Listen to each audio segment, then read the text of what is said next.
What's good, listeners? Meech and I got way too overzealous recording this episode.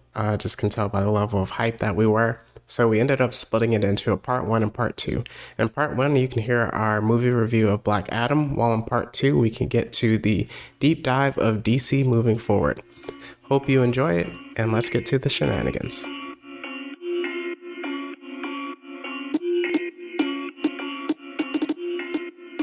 All right, we are here. We're here. So I have a good question for you.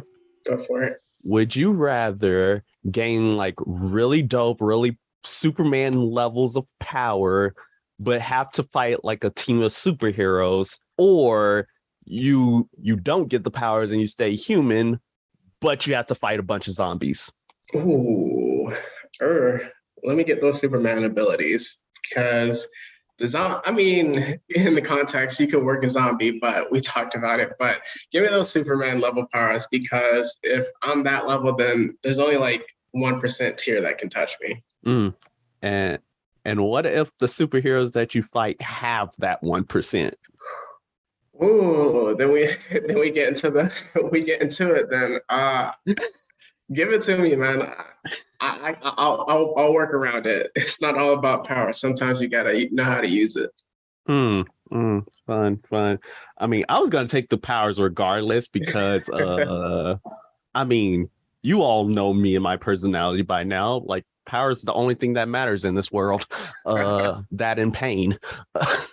And Black Air Forces. So I mean, I'm gonna have to work whoever comes across me, and if you want to get that work, then come see your boy. So let's get to it. I'm Demetrius, and I'm Demetrius, and Meech presents the Blurred City Podcast. So this is our Black Adam movie review. We both saw it yesterday. We're recording earlier on a Friday, so we saw it opening night. I have no idea. Usually, like after a movie, I'll text Meech, and I'll kind of have like a sense of how he feels about the movie one way or another. I literally texted like just a few emojis after the end of the movie, got no response. So now I'm like, oh, here we go. So, none. You about to get it raw. So this could either be like we're two opposite ends of the spectrum, or we're on the same boat. So, but before we actually get into it, we always hit you with the legal spiegel. Yep. So the purpose of this podcast to explore digital and print media, and the thoughts and opinions that we have and all are strictly our own, do not reflect any biases or corporate agendas. And the purpose of this podcast is to explore digital and print media. The sources that we reference are owned by their respective companies, and our thoughts and opinions are strictly our own and reflect no biases or corporate agendas. Your discretion is advised. Yeah, so getting going from there, just a quick housekeeping. Wherever you're listening at, whether that be YouTube, Apple, Spotify, go ahead, give us a like, follow, subscribe, turn on notifications, so every Wednesday you know that we're just in your ear. And going from there, we're gonna get into what's hot.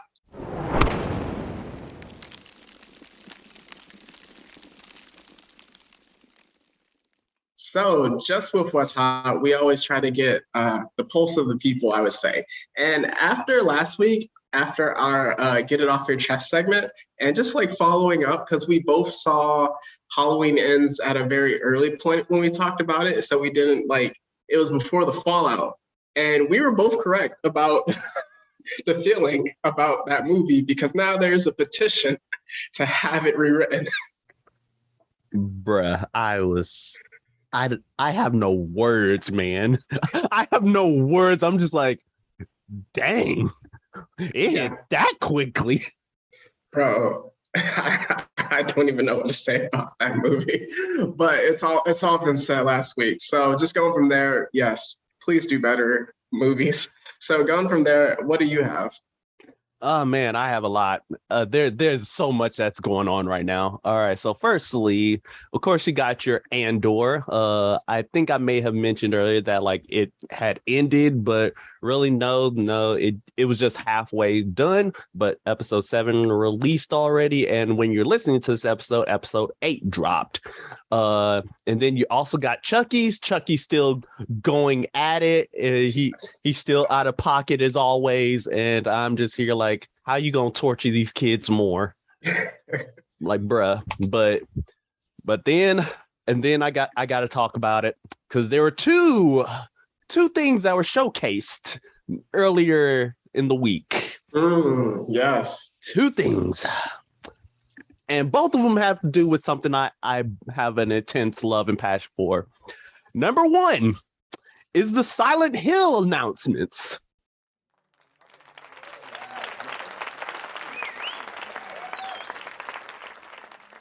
Boy, I was nearly crying because after decades of seeing nothing, the closest thing we ever got was the Dead by Daylight expansion. Now, Konami decided to finally get their act together.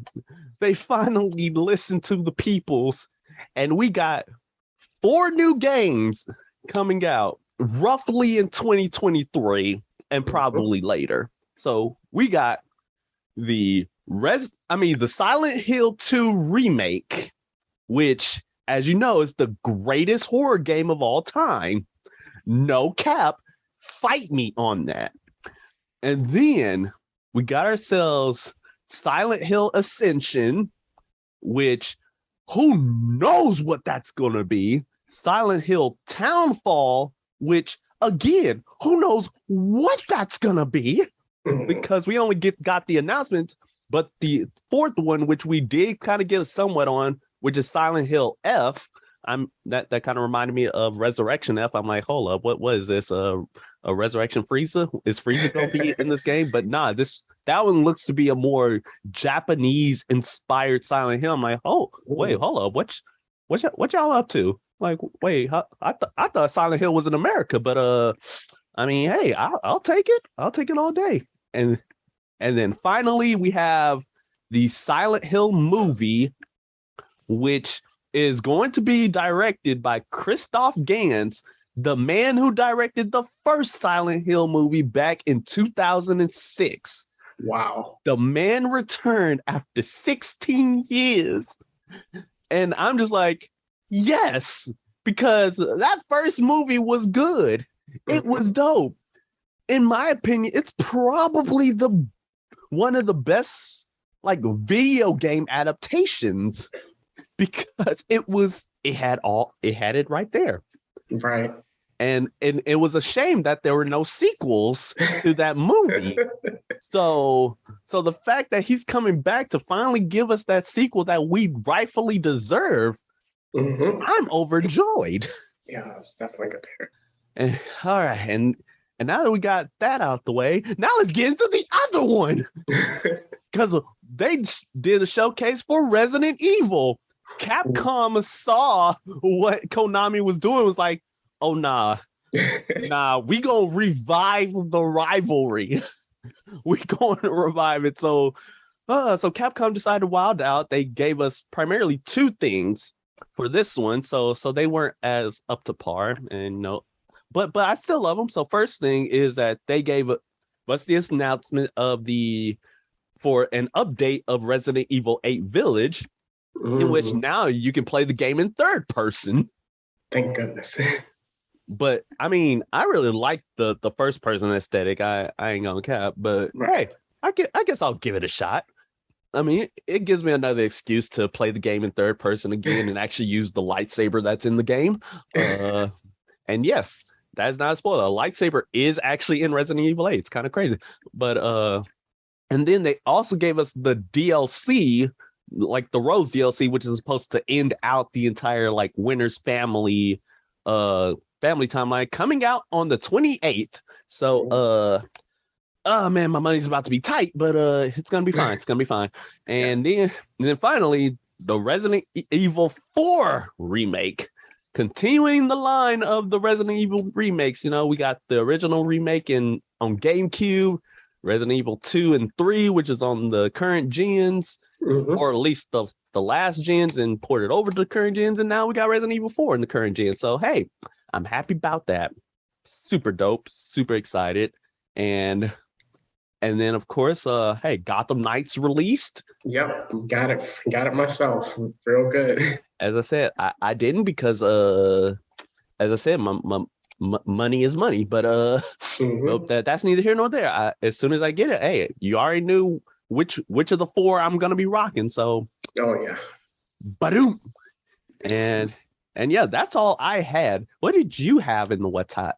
Yeah, so just going from there, Gotham Knights, I got it today. It's actually really fun. It's not Arkham, any of the Arkham games, I would say that, because those are like the best superhero video games of all time. But I enjoy it for what it is so far. And then just going from there, what's hot? So Rings of Power wrapped up. By the time this episode comes out, House of the Dragon will have its season finale for season one.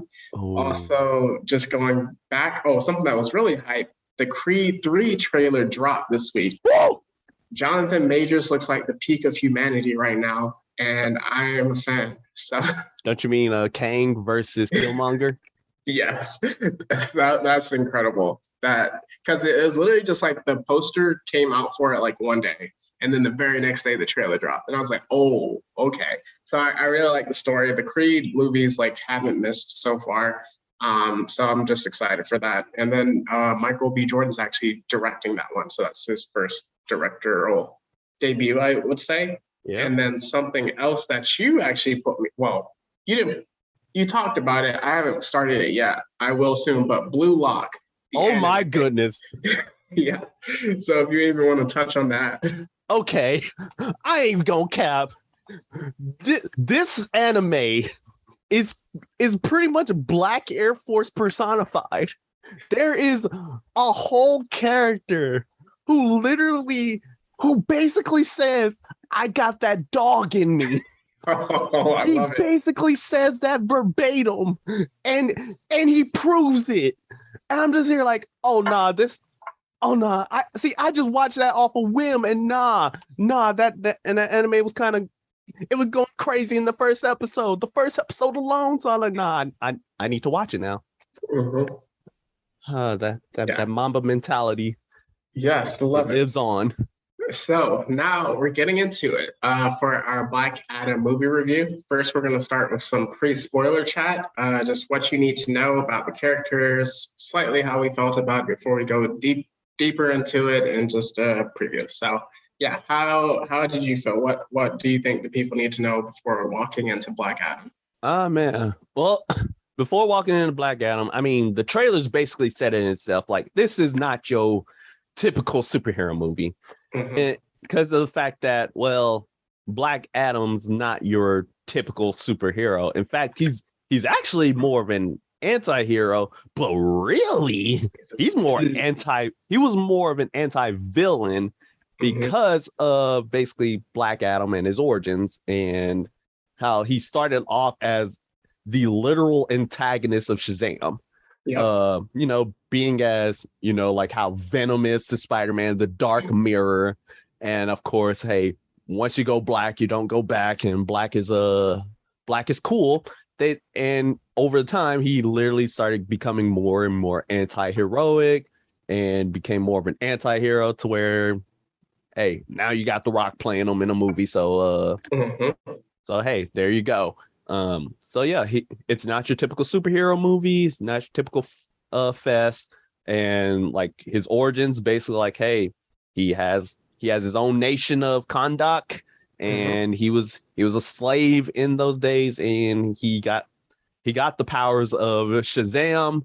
He used them to his own villainous ends to free his people, and then kind of went mad with power, and of course got banished for it, Right. only to come back and start running roughshod on anybody and everybody in the DC universe who tried to come after his city. Kind of like Doctor Doom. Then of course you get like the debut, at least in the DCEU, of the JSA, aka the Justice Society of America, which is in DC Comics the first team of superheroes. So like, Right. you think the Justice League, but nah, there was a team before them, which is the JSA, and that was like, if you, all you old heads probably know, like the Super Friends and all that. That's all JSA stuff. So in this movie, like, it had pretty much four representatives. You Yep. had firstly, you had Dr. Fate, who was my favorite of the group. He's actually one of the GOATs. He went crazy. I have a lot to say about Dr. Fate when we get into the actual chat. Oh yes, but Dr. Fate, just think Doctor Strange, but times 100. But better. We'll wait till we get to it. But times 100. And I'm not even just talking about the movie. I'm talking about the comics. Like he's actually stronger than Doctor Strange in the comics. He kind of go crazy. Next is Hawkman, which I find pretty great because he's played by a brother. When in the comics he's predominantly white, but hey, makes sense considering his background. He kind of Egyptian, but it kind of makes sense. But we're not gonna get into that. Next is Tempest, who is a Cyclone. Oh, Cyclone. I'm sorry. The names get confusing considering that that basically she's like an amalgamation of like a couple characters. But and then finally Atom Smasher, which in this movie is a young guy, but the OG Atom Smasher. Think Giant Man of the Avengers, basically that. And oh yeah, Cyclone is aerokinesis. Think the Avatar, but not as strong. But hey, there you go. But yeah, that's pretty much all. That's pretty much the main things you need to know before going into this movie, and before we go crazy in these spoilers. So now that we've just kind of prepped you for it, we're going to get into our Black Adam movie review.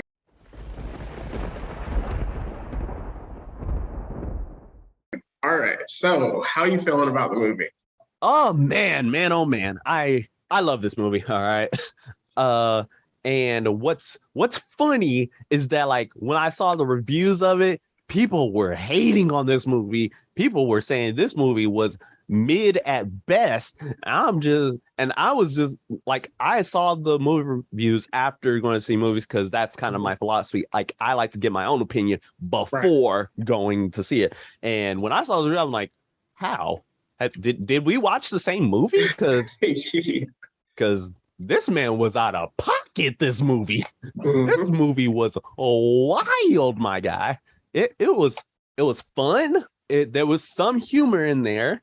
There's actually a lot.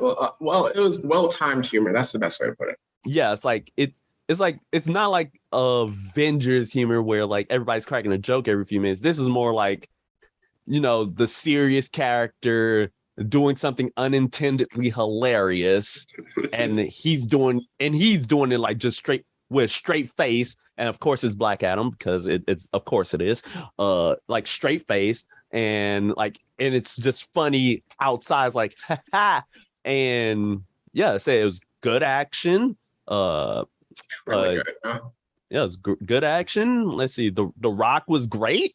I feel like this was one of the few times where he didn't play like himself. Right. The Rock, like this wasn't Dwayne Johnson playing the Rock in like another person's costume. And like a Black Adam cosplay. No, this was The Rock playing Black Adam, and you could feel that with him and like his facial expressions, his like general build. Well, obviously his build because the Rock. Do you smell what The Rock is cooking? But yeah, it was great. There were a couple of gripes that I had in the movie, which we can get into with the spoiler section, but it really doesn't detract too much. Like these are just like things like I just personally start having gripes with, especially when it comes to like movies nowadays. Right. But yeah, it was pretty great. Like I don't know what else to tell you. It was a great movie. Like I don't know why people hating on it. I'm with you. Like, I really love this movie. When actually, like, I've saw split reviews. Like, I've seen people that like really, really love it, and then I've seen like somewhere it's just like, oh, this is a trash movie, which I don't know how you came to that conclusion. But where I could tell like this was a good movie, the theater that I was in, and again, like I don't really love being in like theaters opening night with just like a lot of people. But like the energy in the theater was good. Like people were laughing at the like good parts. Like the action was hitting. The end credit scene, which we'll get to at the end. People were like round of applause, like standing up with that. And this was a good movie. So just starting with the spoilers to it, we go 5,000 years ago, and we have Teth Adam. So that's what he's mostly referred to throughout the movie since, 5,000 years ago.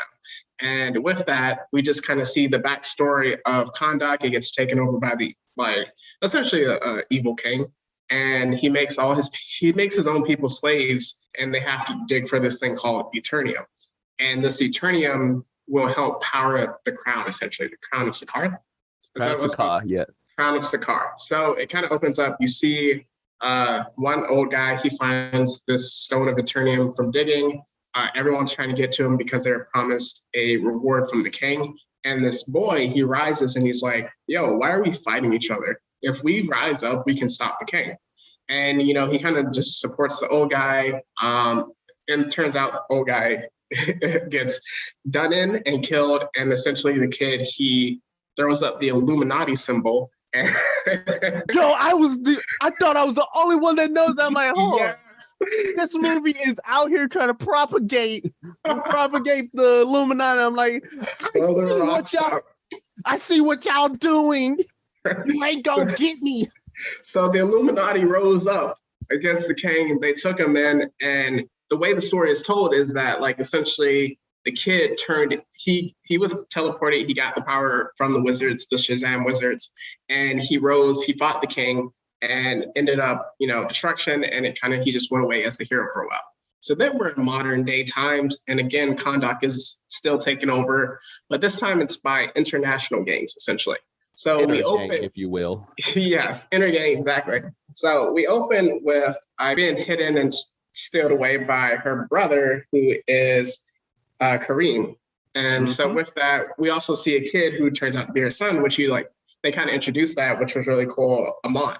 And essentially their goal is to find the crown of Sakaar because inner gang is looking for the crown of Sakaar for some reason. Sabak. Okay, crown of Sabak. So they're looking for that. They find it. And what I really loved about this movie, especially for an origin movie, they got right to the shenanigans from the start of the movie. I do not need 30 to 40 minutes of backstory before I see action in a superhero movie. I do not come to see that. Fantastic Four, and which was actually the first hour before, but that's here nor there. So, but they get to it. Essentially, we will talk about ops because there's some behavior that occurs in here, but essentially they found the crown. The inner gang is onto them. One of the boys that was one of the dudes that was with them died, but she knows the chant and she calls Shazam, which frees Teth Adam from his presumed grave at the time. And he wilds out from the start. So kind of what you were talking about, like out of pocket, apparently they had to go through like 4 rounds of this movie with like the rating system to like avoid an R rating. This movie wanted to be an R-rated movie so bad. And I wish it was, but it's as close as humanly possible because this man, Black Adam, started coming out with blood. Well, there was not as much blood, but he came out the gate swinging. He of course doing all this this very Black Air Force energy that he is. He of course draws the attention of one Amanda Waller, who was born with forces. Like one Amanda Waller, of course, with her Black Air Force expertise, she decides to call upon, as I said, the JSA, the Justice Society of America. It's interesting. This was they never say Justice Society of America in the movie. They only say Justice Society, but they're like a tire head JSA. So that's really interesting. It's something that I noticed throughout the movie. Yeah. Like, and that's funny too, because like when he said like Justice Society, like my brain immediately just plugged in that of America, like right at the end. Right. Or like just whenever they say JSA, I was like, okay, Justice Society of America. Like my brain automatically just makes the switch. They always just say Justice Society, which is really interesting in the movie. Yeah. And probably because of the fact like they're supposed to be international heroes, and Mm-hmm. having their name be like of America. That's kind of It's going to get to a point that I talk about later. oh yeah, the whoo, let's not get into that. But of course, you got, as I said, your Hawkman, Dr. Fate, Cyclone, and Atom Smasher getting together and say like, okay, we need to bring this rogue op in. Mm-hmm. And of course, with Dr. Fate, he has the ability to see the future. And of course, whenever he sees the future, of course, this happens in comics too. He always sees like the worst timeline. Right. He always sees the destruction, calamity happening, and yeah, that's some very him moves, and they I, decide to go after him. I think it's also important to note that Dr. Fate is a mantle. So essentially, Dr. Fate mantle, like the helmet, is the power. And the helmet chooses who gets to wear it. So anybody can essentially be Dr. Fate if it's wills. So, but for right now, in this one, we got the most popular Dr. Fate. But yeah, something that's really important that they pointed out. Oh yeah. So, of course, Black Adam, after catching multiple felonies, multiple bodies in this film, he of course teams up with our main human characters, and is because of the fact that like she has the crown of Sabak, of course, and of course Inner Gang is after her, Mm-hmm. and of course that brings them into conflict where Black Adam has to prove once again why he is him, Mm-hmm. and and then finally and then of course that's when Justice decided to come in at the perfect timing Ooh, of Black Adam murking some fools, absolutely. and Hawkman had to go save them. And you're just like, and even like as you watch the movie and you see like the reaction of the conduct people, you knew that like, oh bruh, Mm-hmm. you picked the worst time. Yes, I say we should just touch on it now. But essentially, this intergang has been ruling Kahndaq, like just overthrown it for like decades, It's essentially. like 20 some years. Yes, and Kahndaq itself has been like taken over and over again. So now we have our beloved historical hero. Oh, Our champion has risen after 5,000 years. And the first thing he does is essentially like save people. He saves the kid. He's getting rid of our overlords essentially. And now this crew, again, they take out Justice Society of America. This Justice Society that is essentially originated from America. They say, hey, we're here to restore the peace of the world. We can't have Teth Adam out here wilding out because we actually know his backstory. We know what can happen if he gets out of control.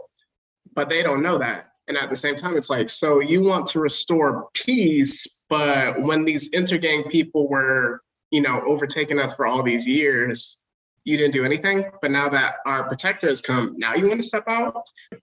It was like a not so subtle jab at, but I really like that. man, it was not even subtle. It was just like, and that's why they had to Yeah. take the of America out of their name. It's like, mm, mm, mm. Oh boy, yeah, y'all wilding out. And as I said, like Hawkman ended up saving two members of Renegade. He's like, listen, hey, if they like, hey, listen, these two men, like whatever crimes they've done, they must like he is the token. I'm just like, bruh, you just need to shut up because you do not know how to read the room. Bro, that gave me Invincible vibes where he like saves the dude and then the dude just immediately kills them. Yeah. Yeah, that's right. Because Black Adam he just goes, bam. It's like, yep. He's like, let God decide their fate. He's like, and then Black Adam's just like, yeah, your God is right here, boy. Mm-hmm. So then we get into a good fight scene. Like this was the way they displayed Cyclone's abilities in this movie is like one of the best ways that I've seen like a hero's powers be displayed because it was like so the cinematography, the way it was like quick, but then it would like slow down to like show just like the beauty of it. And then it would like speed back up. But like you could see like how much control of her power she had. Hawkman, like I'll talk about it like kind of now and later, but he like he really had a lot of respect. Obviously, he can't beat Teth Adam in the movie, but he was giving him slight of the business, not the business, but part of the business from time to time. And I wouldn't even say he gave him part of the business. He was just trying to survive. He was getting a little bit of blows in. But just the teamwork of it all, because again, how he said Dr. Fate, who I'm gonna just say it now, Dr. Fate is better than Dr. Strange. So like I literally, it took like 5 minutes. Well, I'm a huge Dr. Fate fan in like the comics anyway, but like, especially like in the movies, it's not even close. It's not close at all. So Dr. Fate really went in. Adam Smasher was like it was him and Kareem, the brother, who got the most laughs in my theater, but I loved Adam Smasher in this movie as well. Oh yeah, and also we can't forget that this man, he caught that love bug at first sight. I'm just saying, like you can tell, and he's just like, but he was kind of funny. He was good, like, but he was funny in the sense like, okay, yeah, that would be me. Like, for me to jump out of a plane, like, ma'am, nah. Yes. Or like how he was trying to run to the location of the fight, only to find out he was running in the opposite direction. I'm just like, yep. That's why you don't rely on Google Maps, folks. It rots your brains. And of course, as I said, like, just moving on, of course, like after, they fight for a bit, then you get like Adam, he just decides, you know what? All right, I'm heading out. And he, after, bodying all four of them, he decides to leave and go back to the palace where, he was last seen at. And right. He stands like right in front of the giant statue, which is supposedly of him. And he just stares at it. And of course, everybody's like, of course, Dr. Fate, he finds out like, oh yeah, Adriana, like she had the crown. And he's like, listen, bruh, if you don't listen, that crown gonna be a huge problem if you don't hand it over to me. He's like, I don't got it.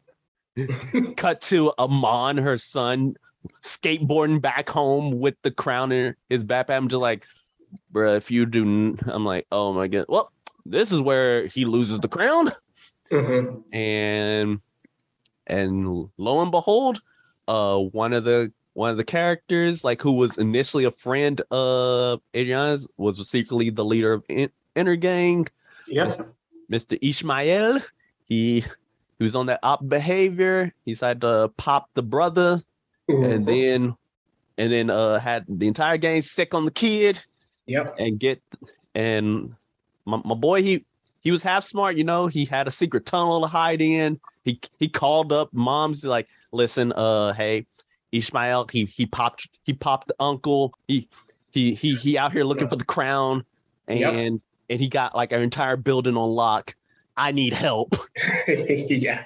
He's like, send Adam immediately. And, yes. Yeah. So with that, talking about Ishmael. So this is like what I'm talking about ops. So you knew he was an op at the beginning of the movie because he was, my radars were going off when he kept looking at that Eternium necklace. So just with this, another warning to the people, if someone is, focused on something they shouldn't be focused on, like too intently, and they won't chill, you gotta like listen to your radar. So like if someone is asking you about like the money you keep in your house and they keep asking you about it, you gotta press them. You gotta be like, yo, why you keep asking me this? Didn't I just tell you to chill? Like, what's going on here? Mm-hmm. Like, you gotta be careful around people. Like, it's in the eyes, man. Like, you gotta be careful. Oh, don't forget how he just pops up right behind her in that cave, just out of nowhere. He's like he had that look in his eye. I'm like, that look. I was like, listen, is your red flag just not like? Are you like colorblind right now? Because I'm seeing the red flag. Like, immediately, I would have tried to kill him. But yeah, when they grabbed him and like punched him, I was like, no, you're not getting me. Like, I've seen this before. It's in the eyes, man. I'm telling you. It's like either he with them or he a third party op, and lo and behold, he was the former. Yeah. So just kind of go from there. So we find out that boy is on a chase. We're gonna just like melt this into one part. Essentially, it's Black Adam and the Justice Society looking for Amon and finding him. Some kind of just backstory with like we get more and more of his backstory of like kind of what happened, but not the full truth at the time. And then they like eventually find him, and then he gets kidnapped again because they have to bring the crown to him. So like they essentially are like, hey, let's team up and we're going to go to the kind of just like their base hideout and trade the crown for Amon. Yeah. And of course, throughout all of this, like Dr. Fay again, he keeps talking about the vision, and then he and Carter, Hawkman, they have a conversation where it's like, listen, one of us is gonna die. I ain't gonna tell you who it is, but you'll know it when it happens. And then from there, like, and basically Dr. Fate's the one that goes like, listen, for the sake of like Amon and like sake of the people, you need to let it go. And then finally they decide to work together, and by work together I really mean like Black Adam just bomb rushes through the entire the entire fortress. He's just like, nah, because this is my movie, boy. I don't need any of you posers. I don't need any of y'all. This is my show, baby. Run that inner game. Run it. Destruction. And eventually they come upon the deal where, hey, give me the crown, I give you the boy. The mother decides to foolishly give him the crown, and of course Ishmael, he decides to fold on the deal. I mean, that's obvious. Like, but the reason he wanted the crown, we have to say, is because he was the last descendant of the original king 5,000 years ago. And his family just so happened to pass it down for 5,000 years. I gotta be honest with you, just because of our background, I don't even know like what country I could track my origins back to, like 150 years ago. You talking about 5,000 years? Y'all passed down the evil king who got eliminated? Come on. I was like, ain't no way, boy. Like, 5,000 years? Look, unless that man lived in Kondak his entire life and knew that he was the descendant of that specific king, and they kept drilling that into him for over 5,000 years, I'm like, nah, ain't no way. He said, I'm a child of Ymir. Oh, no, not Ymir. Oh, subjects of Ymir. My name is Ishmael, and our people has been oppressed for 5,000 years. Oh boy! But I got this crown now, and we have one goal in mind: open the gates of hell. Initiate the rumbling. rumbling. Oh boy. Oh man, let's keep moving before this turns into an Attack on Titan review. Oh my. Okay. All right. So Amon. Amon was about to get capped by Ishmael while Ishmael put on the crown. Black Adam like steps in to save him, but in his rage and his anger, his power goes out of control, and he detonates. Yes. Pretty much eliminating unaliving everybody in the vicinity except for the heroes, except for our main characters, of course, because they all because they heroes, and we can't have our main hero murking others yet.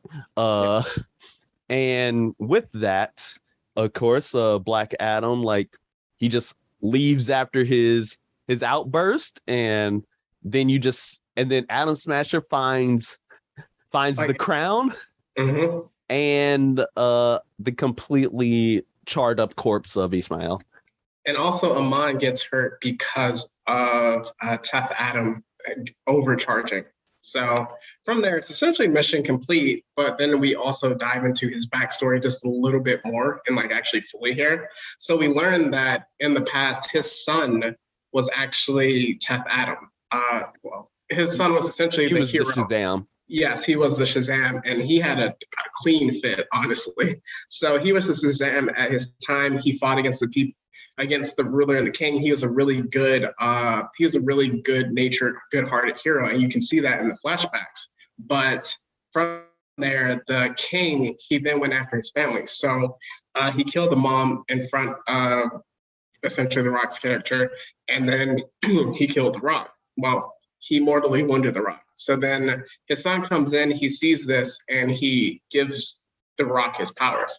And that's how he becomes Teth Adam and immediately gets shot by an arrow. So the assassins were sent to essentially do that. And this is what set him off on the path of destruction. So that kind of like what is made. So why he's called Black Adam / Teth Adam is because like the black part is to talk about his soul. It's essentially like a black-hearted soul. And he goes off the deep end, he goes up against the wizards and they steal him.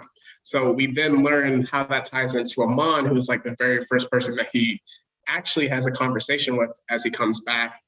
And so it's like a parallel with his son. And he's like, yo, I can't have powers anymore. Like that one-on-one conversation with Hawkman.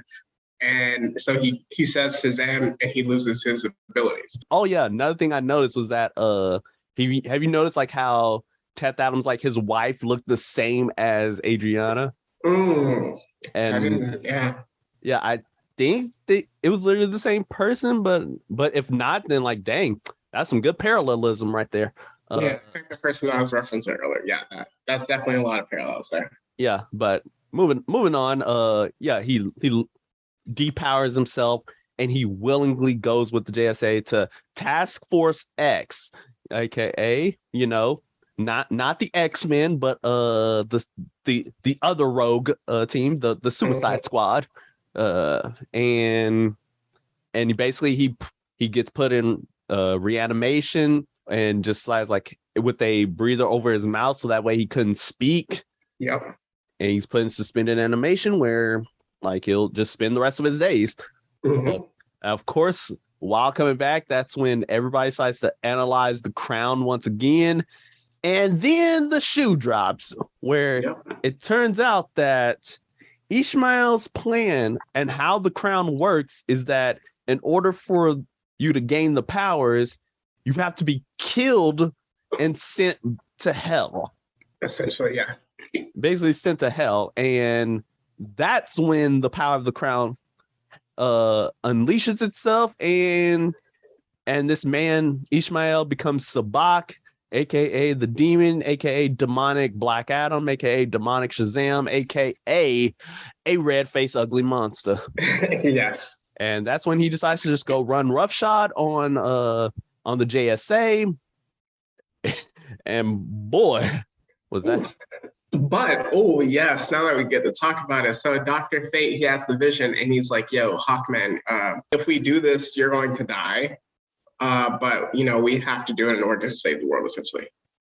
It's kind of that parallel, but we can keep you safe, essentially. So Hawkman's like, yo, I'm confined, I'm not afraid of death. He like says it earlier in the movie. And so they go out, and then right when they get to the temple, essentially he like locks him out.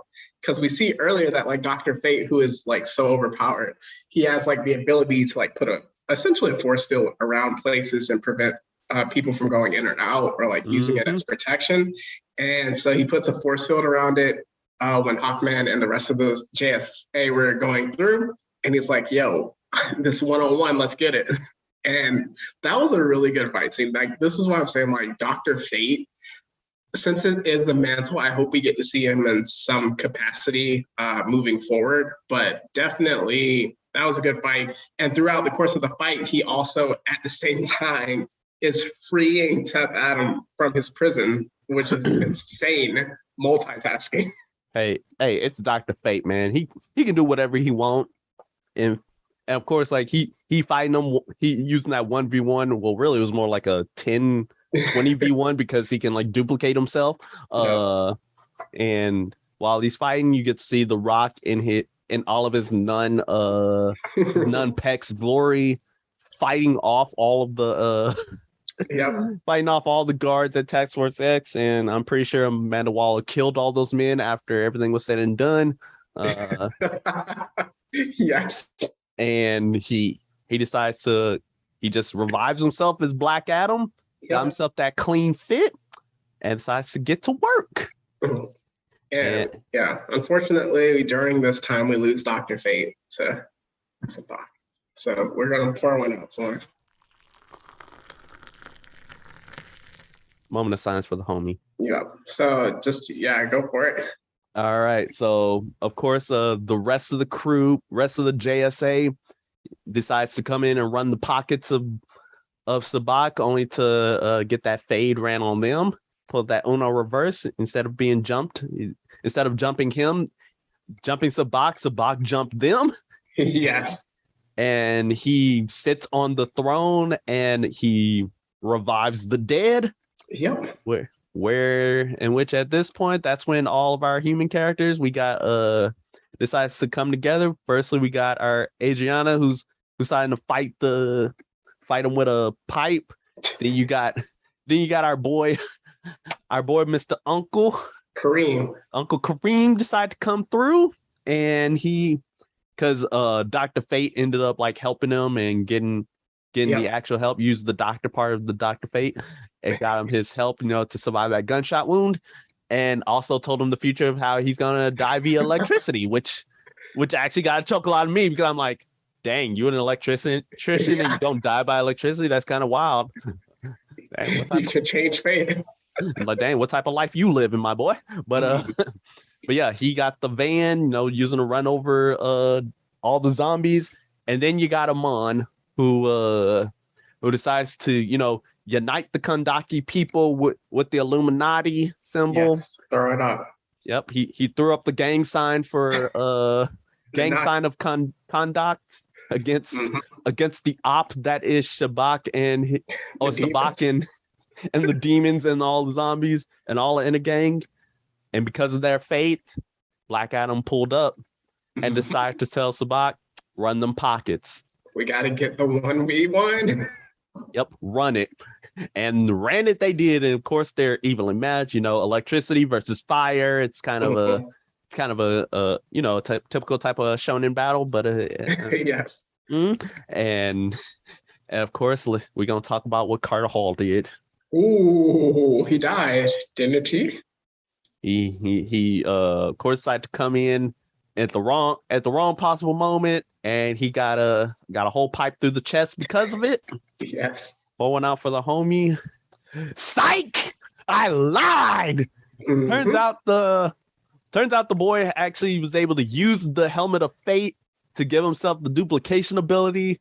Yes, that was dope. Yep, and decide to repull that trick of, hey, let's jump this fool.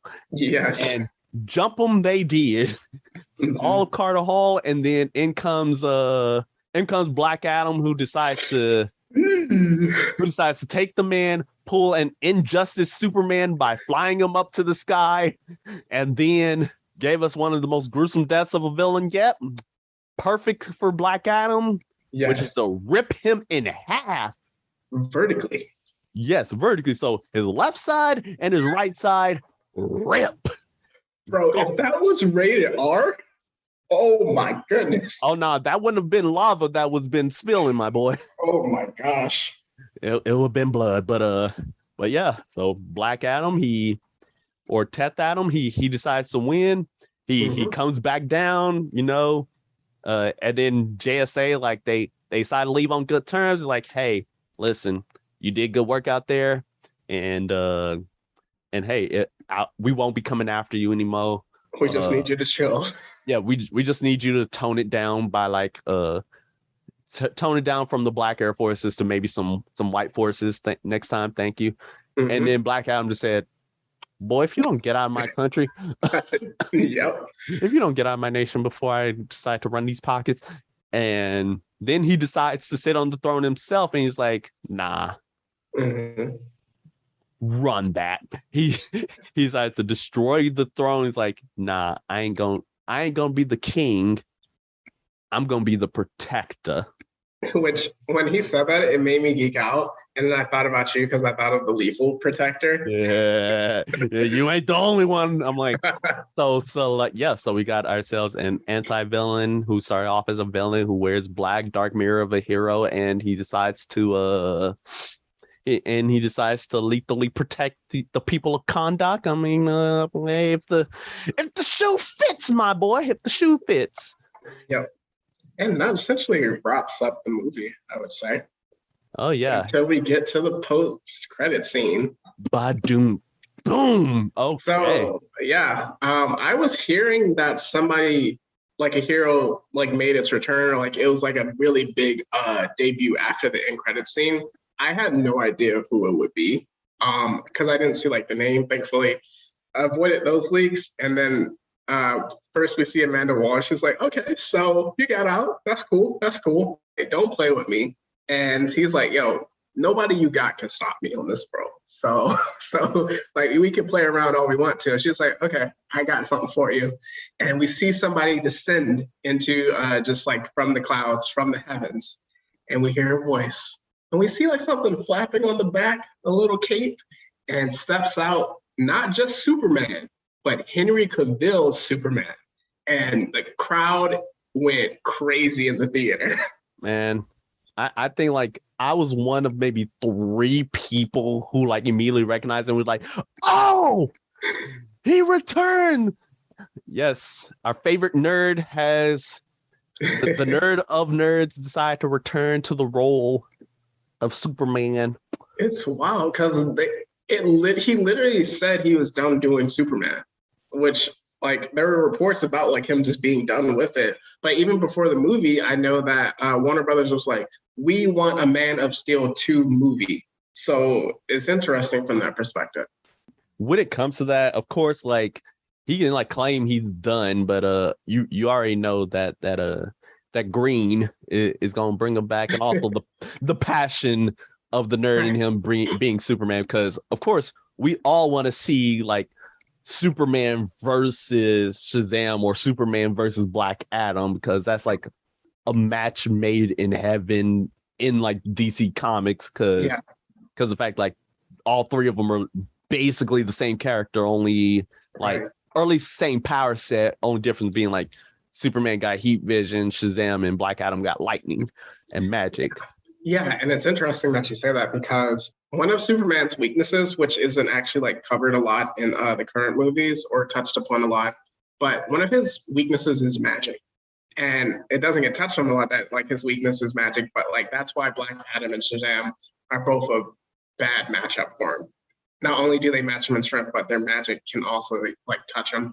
But I really want to see a Shazam and Black Adam movie. I'm surprised people aren't hyping that up as much. Like, because that's like his #1 op. So, bruh. Oh, and that was the main thing. Like, I was gonna touch upon later. It's just like when we touch upon it. But we'll get into that. We'll get into that. I'll let you know about that when we get to that part. But yeah, as I said, Golden Child returned, and then boom, movie is like, hey, let's have a talk, and we all know that talk is gonna be with these hands.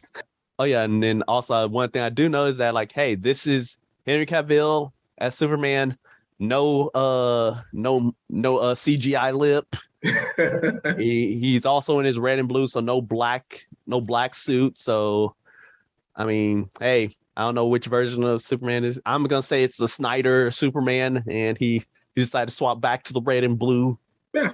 I was like, hey, that's my canon, but yeah, love this movie. Love this movie. Yeah. One thing I wanted to say also, this is one of the most diverse movies that like in superhero movies that like I've ever seen. And you know what the thing is? Nobody made a big deal about it. And I'm happy about it, because it's just a movie. You enjoy it for the characters.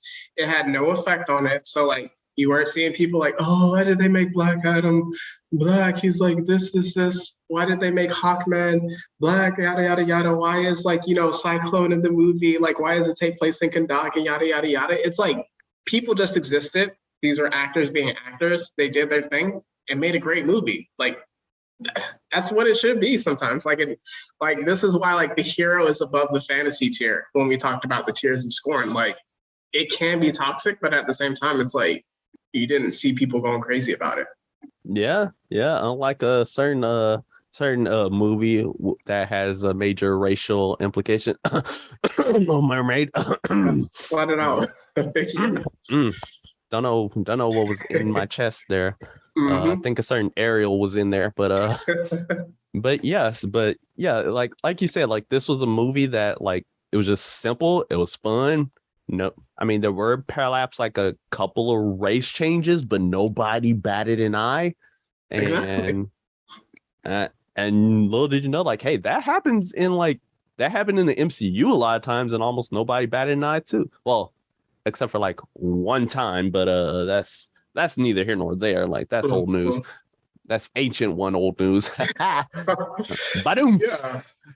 But that's the reverse of what we typically see. So yeah. So hey, as I said, this was just a great movie overall, and let's keep this thing going. Like let's talk about hey, what went right? Like why is this like such a good and fun time? for me, I would say that one, they let Black Adam be Black Adam. And when we get into our deep dive, it'll be a bigger discussion about why I believe this was a good movie. Also, another thing is like a lot of the side characters, they held their own. I mean, with the kid, he was kind of like written in a way that was ditzy, but you know, kids in most movies are like that, which is a bigger discussion altogether for a different podcast. But also the JSA or just Justice Society, they held their own in this movie. Like there wasn't a bad character. They each had their own contributions. It made me want to see like them in their own like TV show or like a part of a different movie. Like I don't want to be done with these characters. And just like the plot is simple enough to follow. And even that internal struggle that we saw with Teth Adam, who eventually turns into Black Adam, throughout the movie, I think really carried it home in a way where it wasn't, oh, you know, how we so typically see it with MCU, like Captain America-esque type heroes where it's like virtuous. Yes, virtuous, where it's like, you know, this. So we see that struggle, but we also see like Hawkman coming in with that, and we see Black Adam kind of wrestling with, I'm not a good guy, but that doesn't mean I have to be a bad guy, which it gets touched on, and I really like that. Yeah. As I said, like I really like the Black Adam dynamic, like his whole like internal struggle of like, hey, like what's my role now, and like trying to overcome his past. Like, hey, he's like one of the few characters where, again, like it's a movie about like a villain learning to be good. And you don't get those type of movies that often. In fact, like even like Tony Stark, like Iron Man, like his, like him going, well, he was more like a self-centered, Sure. you know, self-centered jerk. Mm-hmm. Venom, like he just ate people to survive. I mean, yes.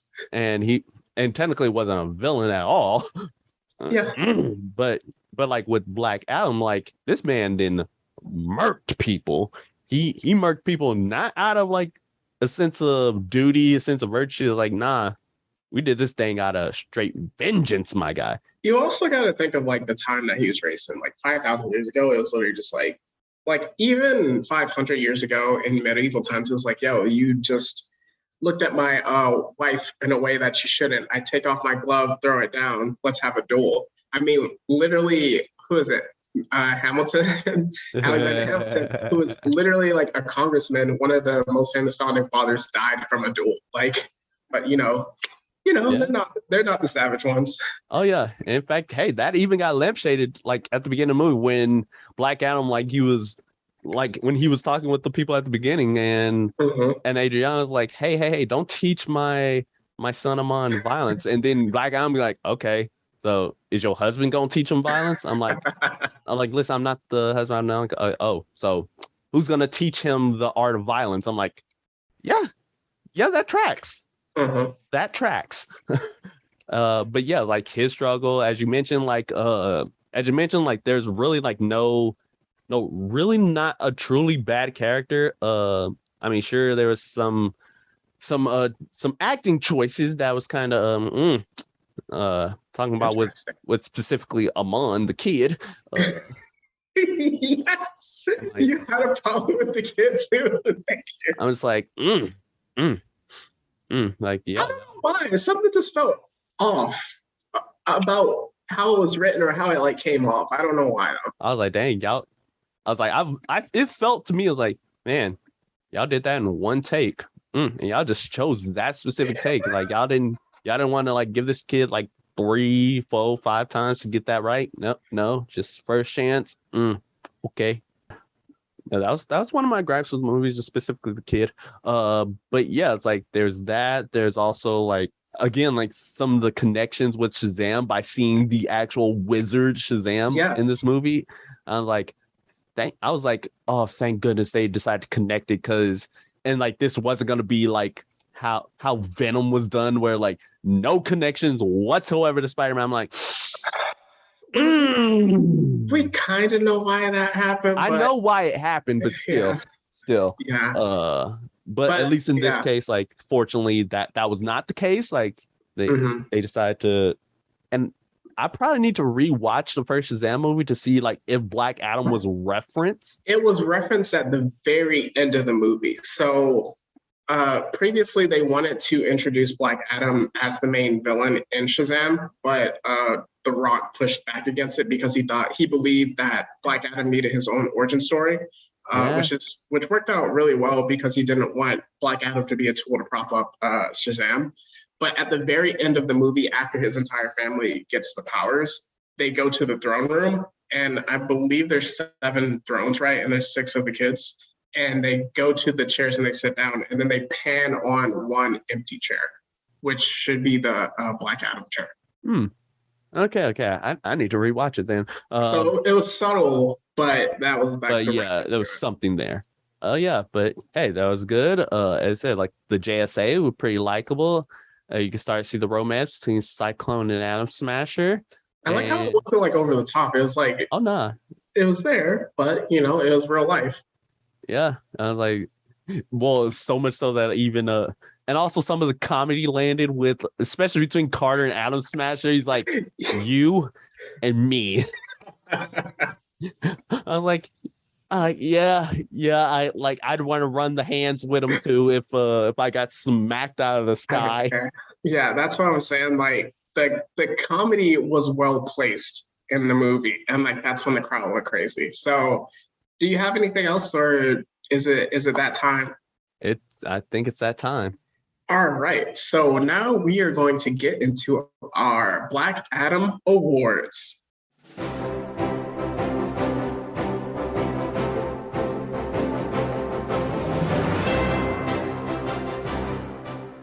It's been a long time. So just with that, we have our own awards categories. We like to just give them out after each movie review or TV show review to the certain characters.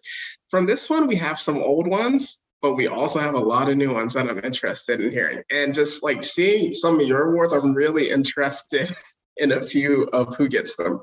But starting with our number 1, it's The Spotlight Is Yours. So this goes to the character who cannot be a main character, but a character that often walks onto the screen and immediately steals the spotlight. So this, in the movie, I was battling with who to give it to, and oh my goodness, it turned into it started as a 2-way battle, and it was a 3-way battle. But then I had to take off the third one because I bumped them up as one of the main characters. So it was between Atom Smasher and the brother Kareem, because whenever they were on the screen, it was always gold. They made the people laugh. It wasn't a wasted moment. Well, for this, the spotlight is yours to Atom Smasher, because he was so funny. His abilities were well done. I love the Deadpool mask that he had. But also, I love the actor too, because he is the heartthrob and To the Boys I ever loved. P.S. That movie, which I actually enjoy those movies. But come and get your award, Adam Smasher. The spotlight is yours.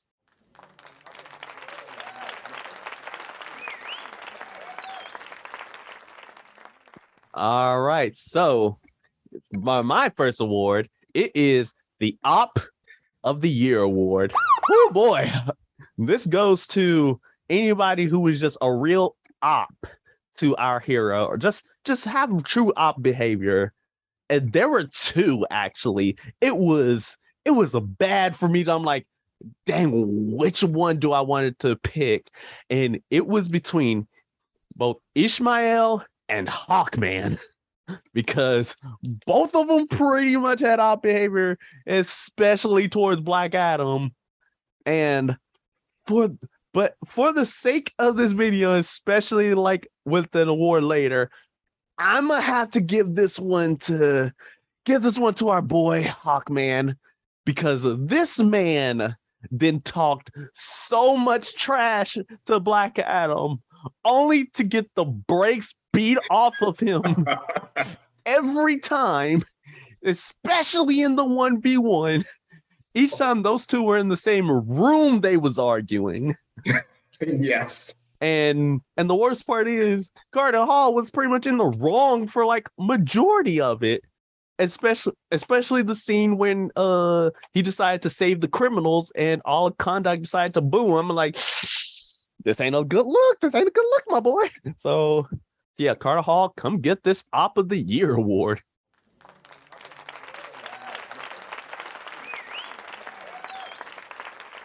And op to all Conduct.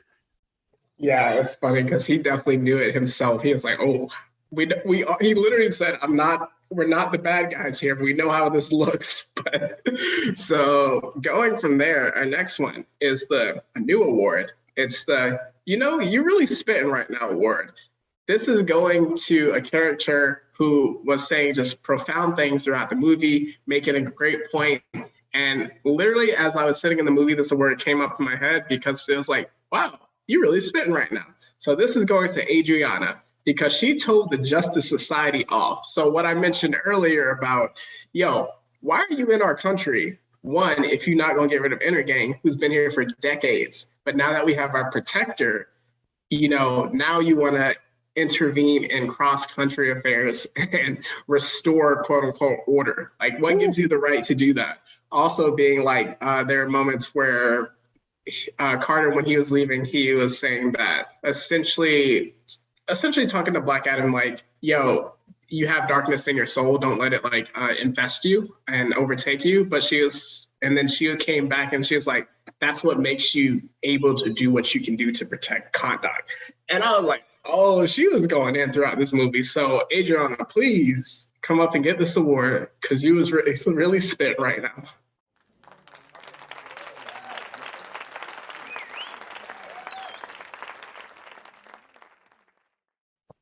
Thank you, Adriana, for giving us those straight facts. But our next award is an oldie but goodie, the Gruesome Death Award.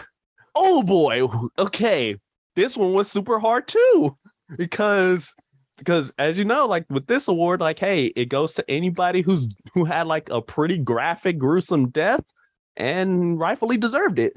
And this could have went to literally all of Intergang and everyone who faced Black Adam. Because especially that first guy who just got got electrocuted into a skeleton. But for me, I have to give that one to Ishmael / Sabak for both of his deaths. Both of them, because the first time, just a charred skeleton, and it's like, couldn't be me. And then secondly, getting ripped in half vertically. Fam. That's a different breed. Nah, and he ripped him with his bare hands. This wasn't no like with a sword. This wasn't with no like sharp object. Nah, this was his bare hands ripped this demon in half. Nah. Oh nah, you different. He different. You know what? Hey, Ishmael / Sabak or whatever name you going by these days, come get this award.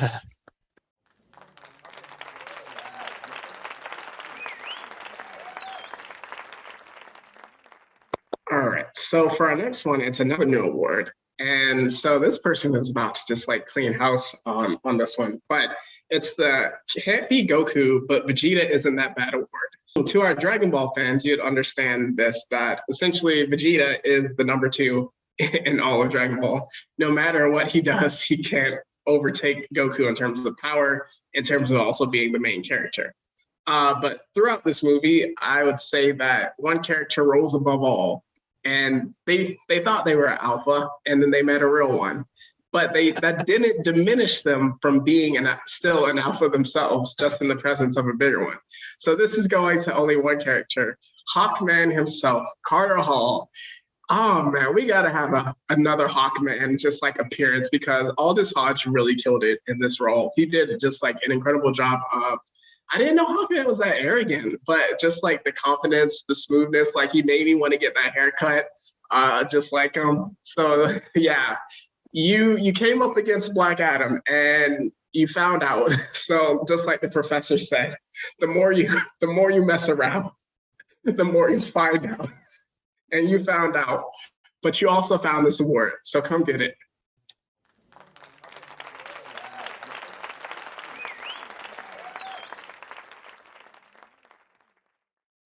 Found out real quick, my boy. Found out real quick. All right. So the next award is the Stealing Money Award. This is for any like surprise actor that just pops in and pretty much just stole the spotlight in just 1 second. And this goes to only one man, to a fiend, to a real one. This goes to none other than Henry Cavill, Mr. Superman himself, because we ain't seen hide nor hair of this man since the Snyder cut of Justice League. Mm-hmm. And with rumors that he was done with the role, but he said, nah, I got one more in me. Mm-hmm. Black Adam, hey, let's talk and set up this fighting movie between us. And just know, when I run these pockets, I mean, I'm all hands all the time. Like you can get a real rush out of me. Like we gonna be boxing, you and me, back and forth. But hey, Henry Cavill, for all of us nerds, and seeing as how you one of us, come get this award.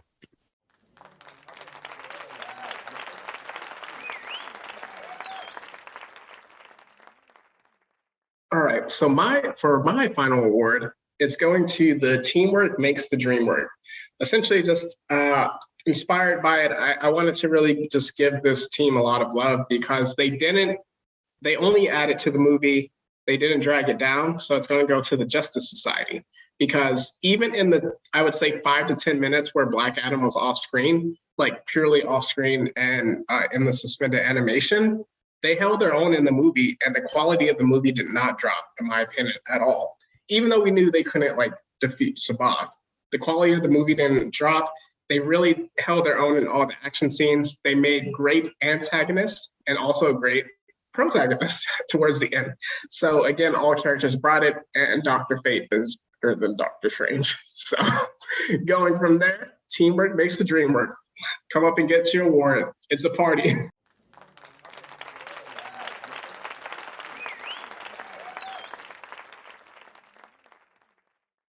Woo, all four y'all. And then my final award, there can be only one award that I have to give for the final. And I've said this phrase throughout the entirety of this video, so if you caught it, you know which award I'm giving out. It's obviously the Black Air Force Award. And this award goes to a true demon, a man who stands below no one. This is a man who decided to run the pockets, run the fade with everybody who he came across. This is a man who literally said, walls mean nothing to me. There are no walls. There are no doors.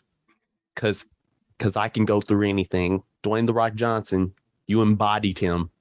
And you embodied him well. Black Adam, you know what you wanted. You knew what you needed. And you got it. If you want it, you got it. And I have no choice but to submit my citizenship to Kondak and to give you these magical Black Air Forces made of Eternium because you deserve them, and hopefully it'll boost your powers too, so you can continue to run the fade of anybody who dares to cross you. Black Adam, come get these Black Air Forces.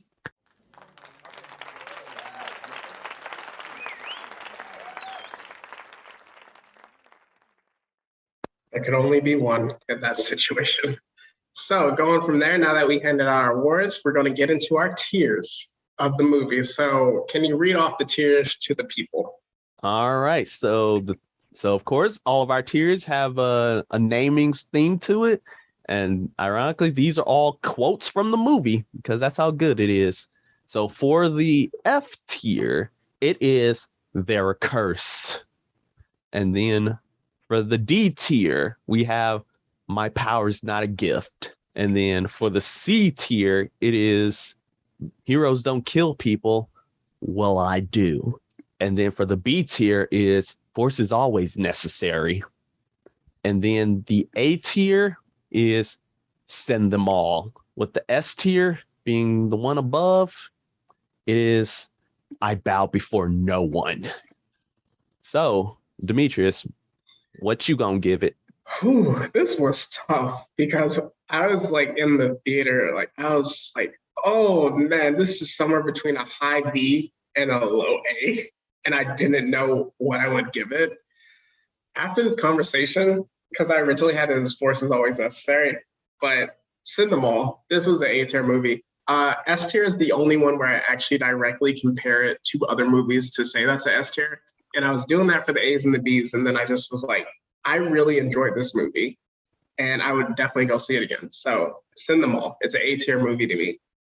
Nice. And I was also like in that tier, but again, like Amon just kind of he kind of dampened it for me for a bit. He kind of took me out of the movie for a little bit, and this doesn't detract from anything. I'll still go see this movie any other day of the week. I'll probably skip any of the scenes that he's in, unless they involved anything that like showed any of the actual like DC Comics posters or pictures. I try to see like, okay, which ones do they have, and see which ones do I have. But I will give it the B tier. Force is always necessary, because I think that always embodies Black Adam's philosophy. Good choice, yes. And that was the end of our part 1 review, so you can catch part 2 as we go into the deep dive of DC moving forward.